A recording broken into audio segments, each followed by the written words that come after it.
In this video, we will be looking at the reactions between acids and bases and how to write the balanced reaction that occurs when these happen. Our first example. Write the balanced reaction between potassium hydroxide solution and nitric acid. So once again, just as in most cases, the first thing we do is figure out the compounds.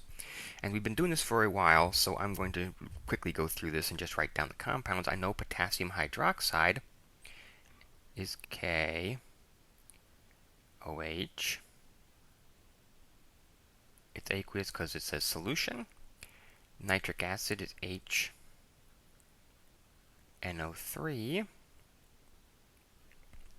And there I have my reactants. Now that I have my reactants, I can move on to figure out what products I have. And as in precipitation reactions, what you're really doing is you're swapping the cations and anions exactly the same way. That is to say, I take the first cation and mix it with the second anion for a product.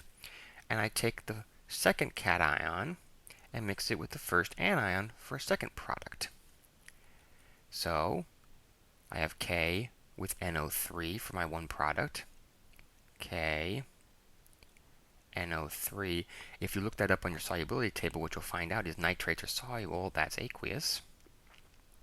Plus, well, the other one I have is an H plus with an OH minus, and that's an important reaction because whenever H plus reacts with OH minus, we always get liquid water out.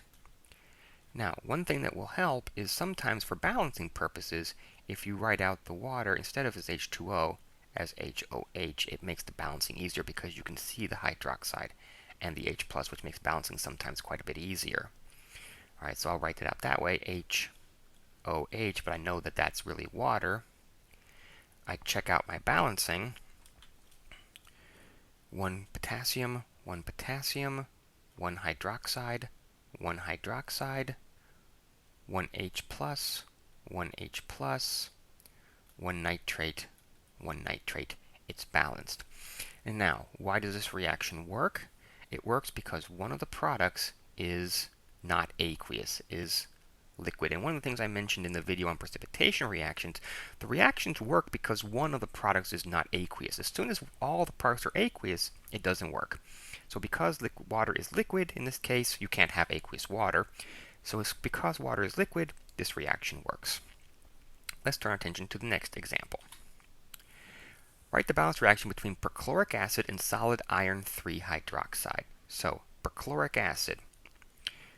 If I write that out, all right, it's HClO4, and it's acid, so it's aqueous. Now, so the ClO4 here, that is the perchlorate ion. So as we mentioned way back when in our naming, perchloric acid comes from the perchlorate ion. I'm also mixing this with solid iron 3 hydroxide. Iron 3 hydroxide, FeOH3, and this is solid. The solid really doesn't matter because the solid, basically you're pouring an aqueous solution on top of a solid, the reaction will still happen, and actually the solid will dissolve. Okay, looking for what this forms. So once again, I take my first cation with my second anion, and my second cation with my first anion. And that gives me the products. So, H with OH, as I mentioned before, that gives us HOH or H2O, which is water, and that's always liquid, plus Fe3, so iron 3 plus, with chlorate, or perchlorate, so FeClO4 3. If you look up on the solubility tables, these sorts of things, it turns out that most of the chlorates are actually soluble. It's not on your solubility. I wouldn't actually take off points for what phase. You've got to give it a phase.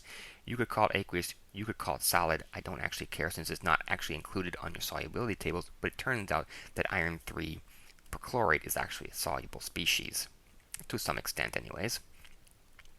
And now I just have to go through and balance this thing. 1 H plus, 1 H plus, 1 perchlorate, 3 perchlorates. Got to fix that. So I need a 3 in front of the perchloric acid. All right, so now, going back to the beginning, 3 H pluses, 1 H plus. Got to fix that. Need a 3 here. So, 3 H pluses, 3 H pluses, 3 perchlorates, 3 perchlorates, 1 Fe, 1 Fe, 3 hydroxides, 3 hydroxides. It's balanced. The reaction's complete. That's it. Now we turn our attention to our final example. Solid silver hydroxide reacting with hydrobromic acid. Okay, so first thing, silver hydroxide. All right, silver hydroxide, AgOH, and it says it's solid, plus hydrobromic acid, HBr, and it's an acid, so it's aqueous. So once again, first cation with second anion, second cation with first anion to make my products. So I get AgBr, and if I look that up on my solubility tables, it turns out that one's solid because most of the chlorides, bromides, and iodides are soluble, except for silver is one of the exceptions. And it turns out that makes this solid, plus H with OH, which is water. And now I can check this thing for balancing.